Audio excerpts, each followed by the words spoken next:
Hello everybody, we are in a good mood. Who is not in a good mood? Well, if you did not follow my advice, then you must not be in a good mood. Then I think you are not in a good mood. But if you followed my advice, then there is a high chance that you are in a good mood. Yes, we said it. I said it. Haaland, not for captain. Do not captain Haaland because there is a better man in town. There was a better man in town for this game week. It was Maurice. Well, I wasn't aware of what Watkins would do.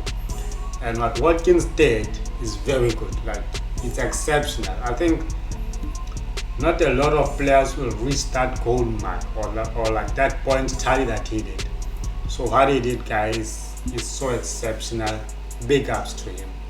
But if you captained Maurice, then you know that you have very high chances of being on a green arrow.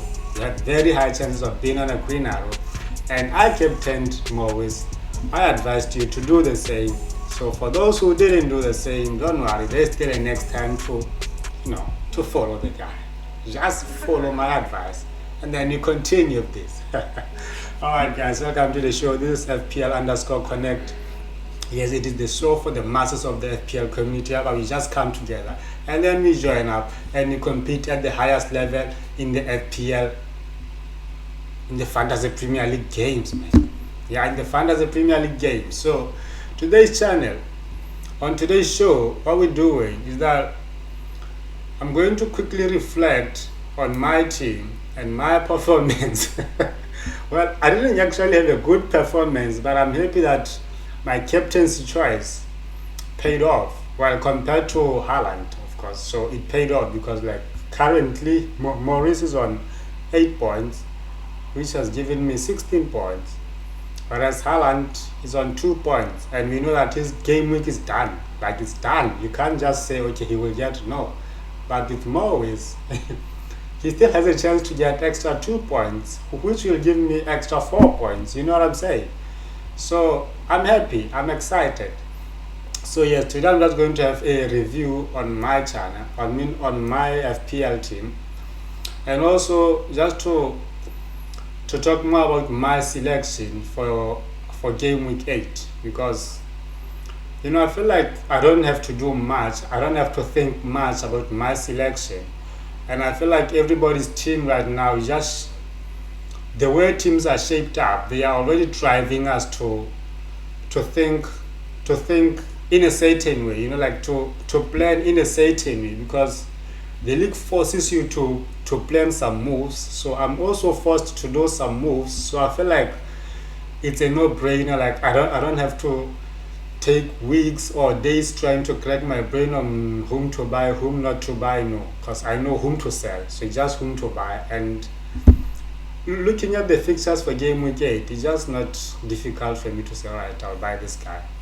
Okay guys, let's just get into the show. Let's start it, and then yes, we on, guys, we're starting the show. It is for game week 8, my thoughts on the team selection and also my review on the past game week. Let's go, guys.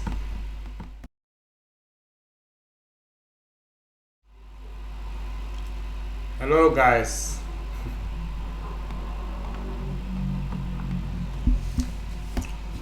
Okay guys, so as you can see here, in my last game week, I got 45 points in game week 7, which is really not much considering that the average point is 44 points.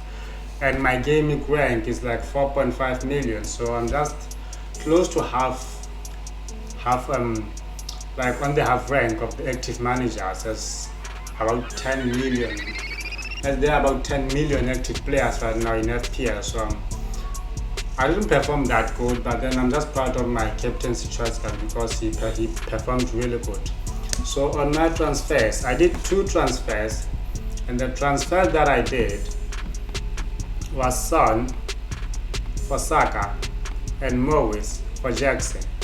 One thing that I did not talk about on the last video was that I'm going to transfer out Saka for Son, but what I did say was that I'm going to look out to see if Saka would have a better chance of playing or not. And then on Friday, the FPL side showed that Saka was on 50% chance of playing. So I just decided, okay, I'm cutting it. I'm just getting Saka out and getting Son in, because I was not going to be able to be on the lookout on Saturday, because I had something to do on Saturday. So I just had to cut him off on Friday, because that was my last chance to do that. So I took him out, and before I took him out, of course, I just had to do other considerations of, okay, if I keep him, whom do I sell, what do I do? And then I realized that at the end, in this game week, I was going to want Son in, and selling Saka would still be the easier way out. But then I would have to now, it would mean that my transfer week for this game week is only Son for Saka, and I don't have any other options. So, but doing the transfer earlier would give me an extra option this game week. As you can see, all my bench is just full of injured players, and one option that I have is to sell Chilwell for someone that I think can actually do better in these 2 or 3 game weeks. So the plan now is just to sell Chilwell, guys, and then get someone to sit here, especially for a Estupinian against Liverpool. So if you captained Morris, guys, well, you did better than those who captained Haaland, well, in terms of captaincies. But those who captained the likes of Trippier right now, of Odegaard, of Watkins, we know that they did a better job than we did. But no problem, guys. I still tipped this guy to do more. Plus, he still has a game to play against Burnley tomorrow. I still have room to play Chelsea tonight. So I might get a green arrow at the end, because right now I'm on a slight red arrow. So about the mini leagues, guys, I'll just show you how I performed on the mini leagues, but I'll do that in the other video. So about the mini leagues, there is a guy called Midnight Mule. Well, he's a very good guy. He's just those humble guys that I saw on YouTube, and then I felt, okay, I can also do this, like he's just down to earth. He just keeps it real, guys. So yeah, I'll talk more about him, I think, in the other video, because I'm not talking about him because I was going to talk about the mini league at the moment, and he did say he wants me to do something in his mini league, and then he can talk more about my show. So yeah, that was good of him to say that, really. And I do appreciate the challenge that he has put up for me. So if he's saying this, then he has much respect for you, brother. Much respect for you. And yeah, so I'll just show what he said in the next video. And then yeah, I'm up for that. I'm really up for that.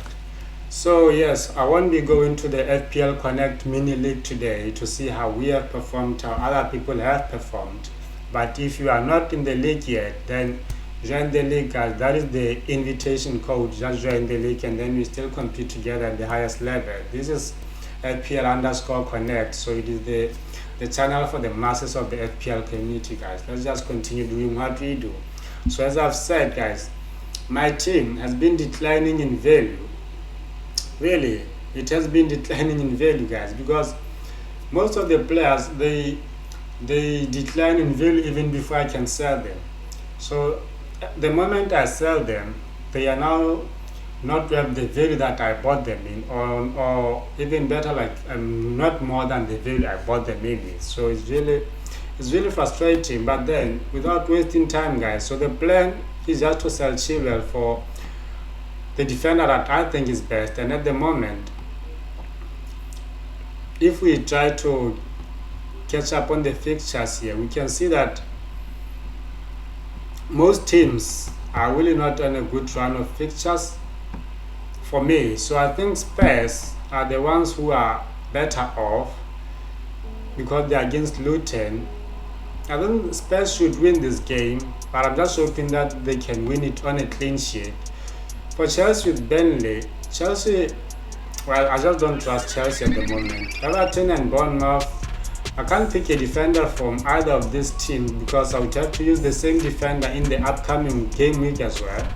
And for these teams also, I can't pick a defender because I'll have to use him in the other week. So they are also facing difficult game weeks. But Man U, I think I can get a defender for Man United, but I just don't trust their defense at the moment, guys. I just don't trust their defense at the moment. Crystal Palace, yes, I think I can get someone from Crystal Palace, but it's just a matter of how are they doing, whom are they facing in the other game week. For instance, Everton, they're up against Liverpool, so I couldn't get their defense.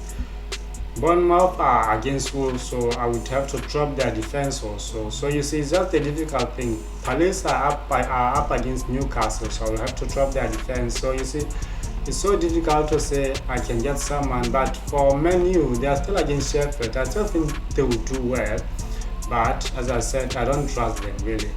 But for Spurs, they are still against Fulham. I think that they can keep a clean sheet at home against Fulham. So I'm just going to try to go for a Spurs defender. That was my thought, guys. So I still think Chilwell will continue to drop in value. So what I have done is that I have already made a transfer. So I've gone for Chilwell. I've sold Chilwell, sorry, and then I've gone for another player. This is how my team goes is like right now. So I went for Petro, guys.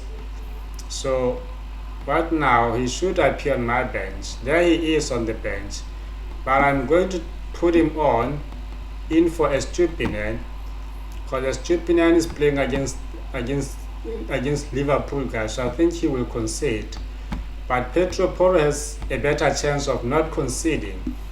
So for Spurs, it was either I go for Udogie or Porro or Christian Romero. So I can't go for Udogie only because of pride, guys. Seriously, it's only because of pride. Most people have Udogie, so I think if Petro Porro outscores him in any game, then I have a chance of taking those big points alone, than to take them with the rest of the crowd. So I see him as my differential, and a very good differential that can somehow score me points, so that's why I took him and not Udogie. But we know that the downside is that if Udogie gets good points and not Porro, so a group of people is just going to surpass me, and then I'll be left down there. But this is how I like to play the game, just to try and focus on that differential player that I can get. And yeah, I have done that. So I'm also going for Haaland as captain now against Arsenal, because Arsenal don't really sit back like other teams do, because other teams just sit back there and make it difficult for Erling Haaland to play. But it is more easier for the players like Alvarez and Foden to play, because they are more from the midfield and going on towards goal. So it's better. Unlike Haaland would be in front, and then with his back to goal like most of the time, or either on the offside line and having to come back inside, so it's not really easy for him against such teams that are sitting back there. But I think it's more easier if he's playing at home than away. So yes, guys, so in this game week I'm putting him as captain, also because I don't have a better player to pick as captain, guys, because most players that I have are playing away from home. I can't captain someone who's playing away from home and be as confident as when I captain Haaland away from home. So yeah, so far I'm captaining Haaland. And yes, guys, this is how my team looks up. I really want to sell some of these players, but I can't at the moment. So I'll have to live up to this. So yeah, guys, if you have anything you have to share here, yes, we have the comment section down there. But adios, guys. This is the rest of my team for today, and we'll see how we do in game week 8. I'll just see you guys on another video on the mini leagues, on how I'm performing on the mini leagues, and also on the best player that you can have for this game week. Adios, guys.